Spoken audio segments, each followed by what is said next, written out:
SIR ಅಥವಾ ಮತಪಟ್ಟಿ ಪರಿಷ್ಕರಣೆ ಅಂತ ಫಿಲ್ಟರ್ ಮಾಡುವ ಕೆಲಸ ಮಾಡ್ತಾ ಇದ್ದಾರೆ. ನಾವು ಇಷ್ಟೊತ್ತು ಚರ್ಚೆ ಮಾಡಿದ್ವಲ್ಲ, ಪ್ರಶ್ನೆ ಮಾಡಬೇಕಾಗಿರೋದು ಯಾರಿಗೆ ಅಂದರೆ ಆಡಳಿತದಲ್ಲಿರುವಂಥವ್ರಿಗೆ. BLAಗಳನ್ನು ನೀವೇ ಮಾಡಿದ್ರು, BLOಗಳು ಚುನಾವಣಾ ಆಯೋಗದ ಅಡಿಯಲ್ಲಿ ಬರ್ತಾರೆ ಅಂತ ಹೇಳ್ತೀರಿ. ಬಟ್ ಅದೇ BLOಗಳಿಗೆ ನಿಮ್ಮ ಸರ್ಕಾರವೇ ಸಂಬಳ ಕೊಡೋದು.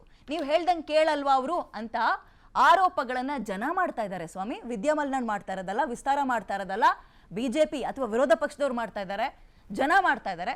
ಉತ್ತರ ಕೊಡಿ ಅಂತ ಹೇಳಿದ್ರೆ ಕಳ್ಸಲ್ವಂತೆ. ನಿಮ್ಮ ಪಕ್ಷದಲ್ಲಿ ವಕ್ತಾರರಿಲ್ವಾ? ನಂಬರ್ 1. ರಾಮನಗರ, ಕೋಲಾರ, ಜೊತೆಗೆ ಇನ್ನೆಲ್ಲೆಲ್ಲಾಯ್ತು, ಮೈಸೂರು ಭಾಗದಲ್ಲಿ ಜಾತ್ರೆ ಮಾಡ್ತಾ ಇದ್ದೀರಲ್ಲ, ಮನ್ಮನೆ ಕಳಿಸಿ ನೀವು. ಅಲ್ಲ, ಮನ್ಮನೆಗೆ ಕಳಿಸಿ ನೀವು ಯಾರಿದ್ದಾರೆ ಯಾರಿಲ್ಲ ಅಂತ ಶೋಧ ಮಾಡ್ಬೇಕು ಅಥವಾ ಫಿಲ್ಟರ್ ಮಾಡ್ಬೇಕು ಅಂದ್ರೆ ಮಸೀದಿಗಳಲ್ಲಿ ಮಾಡಿಸ್ತೀರಂತೆ, ಛತ್ರಗಳಲ್ಲಿ ಮಾಡಿಸ್ತೀರಂತೆ. ಅದೇನ್ ಜಾತ್ರೆನಾ, ಮದ್ವೆನಾ? ಅಧಿಕಾರ ಕೊಟ್ಟವ್ರು ಯಾರು? ಆಮೇಲೆ ಈ ಪಶ್ಚಿಮ ಬಂಗಾಳದಲ್ಲಿ, ಕೇರಳದಲ್ಲೆಲ್ಲ ವೋಟರ್ಸ್ಗಳನ್ನ ಕಟ್ ಮಾಡ್ತಾ ಇದ್ದಾರೆ ಅಂತ ಆತಂಕ ಆದ್ರೆ ರಾಜ್ಯದಲ್ಲಿ ಏನ್ ಆತಂಕ ಗೊತ್ತಾ? ವೋಟರ್ಸ್ಗಳನ್ನ ಸೇರಿಸ್ಕೊಳ್ತಾ ಇದ್ದೀರಿ. 45 ಲಕ್ಷ ಎಕ್ಸ್ಟ್ರಾ ಆಡ್ ಆಗ್ಬೋದಂತೆ. ಇದ್ಯಾವುದೂ ನಾವು ಮಾಡ್ತಾ ಇರೋ ಆರೋಪ ಅಲ್ಲ. ಈ ಗುಡ್ಡೆ ಹಾಕೊಂಡು ಇಲ್ದಲೇ ಇರೋರನ್ನ ಸೇರಿಸ್ತಾ ಇದ್ದಾರೆ ಅನ್ನುವ ಆರೋಪವನ್ನ ಮಾಡ್ತಾ ಇರೋದು ವಿರೋಧ ಪಕ್ಷದವರು. ಜನ ಕೇಳ್ತಾ ಇದ್ದಾರೆ, ಕಳಿಸ್ರಿ, ಉತ್ತರ ಕೊಡಿಸ್ರಿ ಅಂದ್ರೆ ಹಾರ್ಷಾಗಿ ಕೇಳ್ತಾರಂತೆ ಪ್ರಶ್ನೆಯನ್ನ. ಇದ್ದಂಗೆ ಕೇಳಿದ್ರೆ ಆದ್ರೆ ಅದೇನೋ ಎದ್ದು ಬಂದು ಎದೆಗೋದ್ರು ಅಂತಾರಲ್ಲ, ಹಂಗೆ ಉತ್ತರ ಕೊಡಕ್ಕಾಗ್ಲಿಲ್ಲ, ಹೋಮ್ವರ್ಕ್ ನಿಮ್ ಕಡೆಯಿಂದ ಆಗಿಲ್ಲ, ಅಂಡ್ ನೀವು ಮಾಡ್ತಾ ಇರೋದೇ ಎಡವಟ್ಟು ಅನ್ನೋದಾದ್ರೆ ಈ ರೀತಿಯ ಕಳ್ಳಾಟಗಳನ್ನ ಕಾಂಗ್ರೆಸ್ ಪಕ್ಷ ಬಹುಶಃ ಮಾಡುತ್ತೇನೋ. ಅಂಡ್ ಅಗೇನ್ ಇದು ನನ್ನ ಸ್ಟೇಟ್ಮೆಂಟ್ ಅಲ್ಲ, ಈ ಸ್ಟೇಟ್ಮೆಂಟ್ ಸಮಾಜದವ್ರು ಕೇಳ್ತಾರೆ. ಕಳಿಸ್ರಿ ಯಾರನ್ನಾದ್ರೂ, ಉತ್ತರ ಕೊಡಿ, ಉತ್ತರ ಕೊಡಿ. ಆಗ್ತಾ ಇಲ್ವಾ? ಜಾತ್ರೆ ತರ ಜನರನ್ನ ನೀವು ಸೇರಿಸ್ತಾ ಇಲ್ವಾ? ಹಾಗಾದ್ರೆ ಇಲ್ಲ ಅನ್ನೋದಾದ್ರೆ ಬಂದು ಪ್ರೂವ್ ಮಾಡಿ. ಹೌದು ಅನ್ನೋಕೆ ಇಷ್ಟೆಲ್ಲ ಉದಾಹರಣೆಗಳನ್ನು ಕೊಡ್ತಾ ಇದಾರಲ್ಲ. BLAಗಳು ನಿಮ್ಮ ಪಕ್ಷದವರೇ ಆದ್ರೂ ಕೂಡ BLOಗಳು ಕೂಡ ನೀವೇ ಸಂಬಳ ಕೊಟ್ಟು ಕೆಲಸ ಮಾಡಿಸ್ತಾ ಇರೋದು, ಹೌದಾ ಅಲ್ವಾ? ಅಂಡ್ ಚುನಾವಣಾ ಆಯೋಗ ರಾಜ್ಯದ್ದು ನಿಮ್ ಕಂಟ್ರೋಲ್ ನಲ್ಲಿ ಇರಲ್ವಾ? ಯಾಕೆ ಈ ರೀತಿಯಾಗಿ ಕಿರಿಕಿರಿ ಮಾಡ್ಕೊಳ್ತಾ ಇದ್ದೀರಿ? ಇಲ್ಲ ಅನ್ನೋದಾದ್ರೆ ಒಂದು ಉತ್ತರ ಕೊಡ್ಬೇಕಪ್ಪ. ಈ ಸ್ಪೋಕ್ ಪರ್ಸನ್ಸ್ ಅನ್ನೋರು ಇದಾರ ಇಲ್ವಾ ನಿಮ್ಮ ಪಕ್ಷದಲ್ಲಿ? ಹೇಳ್ಕೊಳಕ್ ದೊಡ್ಡ ಪಕ್ಷ. ಇನ್ ಮುಂದಕ್ಕೆ ಅವರು ಏನ್ ಮಾಡ್ತೀರಿ ಕಾದ್ ನೋಡೋಣ.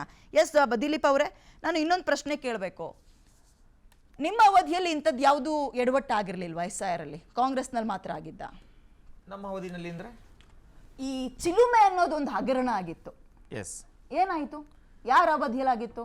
ಅದಕ್ಕೂ ಇದಕ್ಕೂ ಅಂಥ ಮಹಾನ್ ವ್ಯತ್ಯಾಸ ಏನು? ನೋಡಿ, ಈಗ ಚಿಲುಮೆ ಅಂತಕ್ಕಂಥದ್ದು ಹಗರಣ ಆಗಿದೆ ಅಂತಕ್ಕಂಥದ್ದು ಚರ್ಚೆ ಆಗ್ತಾ ಇದೆ. ಈಗ ರಾಜ್ಯ ಸರ್ಕಾರ ಕಾಂಗ್ರೆಸ್ಸೇ ಇದೆ. ಅಕಸ್ಮಾತ್ ಹಗರಣ ಆಗಿದ್ರೆ, ಹಗರಣ ಮಾಡಿರ್ತಕ್ಕಂಥದ್ದು ಯಾರು ಮಾಡಿದ್ದಾರೆ, ಅವ್ರನ್ನ ಕಾನೂನು ಕ್ರಮವನ್ನು ಕೈಗೊಳ್ಳಿ, ಅವ್ರನ್ನ ಜೈಲ್ಗೆ ಹಾಕ್ತಕ್ಕಂಥ ಕೆಲಸವನ್ನ ಮಾಡಲಿ. ಅದನ್ನ BJPಯಿಂದ ಯಾವುದೇ ರೀತಿ ಅದಕ್ಕೆ ನಾವು ಪ್ರಶ್ನೆ ಮಾಡ್ತಕ್ಕಂಥ ಕೆಲಸವನ್ನ ಮಾಡೋದಿಲ್ಲ. ಅದೇ ರೀತಿ ಇವತ್ತು ನಡೀತಾ ಇರ್ತಕ್ಕಂಥ SIR ಅಷ್ಟೇನೆ.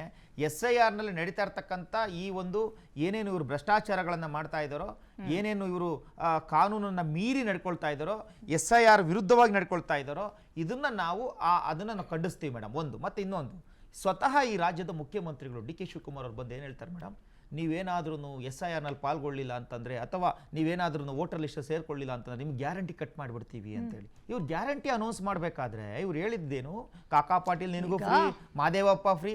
ಏನ್ ಗ್ಯಾರಂಟಿಗೂ ಇದಕ್ಕೆ ಏನ್ ಸಂಬಂಧ? SIR ಹೆಂಗೆ ನಿಮ್ಮ ಚಿಹ್ನೆ ಹಾಕೊಂಡು MLAಗಳ ಫೋಟೋ ಹಾಕೊಂಡು ಜಾಗೃತಿ ಮೂಡಿಸ್ತಾ ಇದ್ದಾರೋ ಹಂಗೆ ಭಯದಲ್ಲಿ ಮೂಡಿಸ್ತಾ ಇರ್ಬೋದು. ಒಂದ್ ನಿಮಿಷ. ಈಗ ಉದಾಹರಣೆಗೆ ನಾನು ನೀವು ಮಾಡ್ಬಿಟ್ರೆ ಏನೋ ಒಂದು ಜಾಗೃತಿ ಮೂಡಿಸ್ತಾ ಇದ್ದಾರೆ, ಇನ್ನೊಂದೇನೋ ಮಾಡ್ತಾ ಅಂತ ಅನ್ಬೋದು. ಒಂದು ಸಂವಿಧಾನಾತ್ಮಕ ಹುದ್ದೆಯಲ್ಲಿರ್ತಕ್ಕಂಥ ಮುಖ್ಯಮಂತ್ರಿಗಳು ಬಂದ್ಬಿಟ್ಟು ಎದುರಿಸ್ತಾರೆ ಅಂತಂದ್ರೆ ಏನಿದು ಮೇಡಮ್? ಏನ್ ಹಾದಿ ಬೀದಿಯಲ್ಲಿ ಹೋಗಾರ ಅವರು? ಅಲ್ಲ, ಸಂವಿಧಾನ ಈ ರಾಜ್ಯದ ಮುಖ್ಯಮಂತ್ರಿ ಫೋಟೋ ಹಾಕೊಂಡು ಪಕ್ಷದ ಚಿಹ್ನೆ ಹಾಕೊಂಡು ನೀವು ಮನೆ ಕೊಡ್ತಾ ಇದ್ರಲ್ಲ, ಅದು ಅವ್ರು ಏನಾದ್ರು ಎದುರಿಸಿದ್ರೆ, ಈಗ ಮಲ್ಲೇಶ್ವರಂನ ಅಶ್ವಥ್ ನಾರಾಯಣರವರು ಪಾಂಪ್ಲೆಟ್ಸ್ ಅಲ್ಲಿ ಮೇಡಮ್ ನೀವು ಆಸೆ ಆಮಿಷ ಒಡ್ಡುತ್ತಾ ಇದ್ದೀರಿ. ಅವ್ರು ಅದ್ರೊಳಗಡೆ ಆಸೆ ಆಮಿಷ ಯಾವುದು ಇಲ್ಲ. SIR ಬಗ್ಗೆ ಇರ್ತಕ್ಕಂಥದ್ದು, SIR ಬಗ್ಗೆ ಜಾಗೃತಿ ಇರ್ತಕ್ಕಂಥದ್ದು. ಹೌದು, ಫೋಟೋ ಹಾಕಿದ್ರೆ ತಪ್ಪಿಲ್ಲ. ಯಾಕೆ ಹಾಕ್ಬಾರ್ದು? ಜಾಗೃತಿ ಯಾಕೆ ಮೂಡಿಸಬಾರ್ದು? ಮುಖ್ಯಮಂತ್ರಿಗಳೇ ಮಾಡಿದ್ದಾರೆ.